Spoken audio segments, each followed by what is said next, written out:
Hi, welcome to Richard Gabili YouTube channel, and for today's tutorial, I will be teaching you on how to remove code scanner button in control center using iPhone X. But first, kindly subscribe to this channel and don't forget to hit the subscribe button and the bell to notify you for the new updates.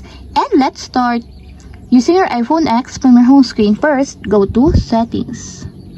Then in the Settings, scroll down and find the control center, then tap. Then after that, in the control center, go to included controls, then find the code scanner, and as you will see, there's a negative sign on the side of the code scanner. Then all you have to do is just tap it, then click the remove. And your code scanner button is now removed in your control center. And if you want to check it, just drag down the right side of your screen and as you will see that the code scanner button is now removed on your control center. And that's it, we have successfully removed code scanner button in control center using iPhone X. If you have a question, can comment down below and don't forget to hit the subscribe button and the bell to notify you for the new updates. And thank you for watching!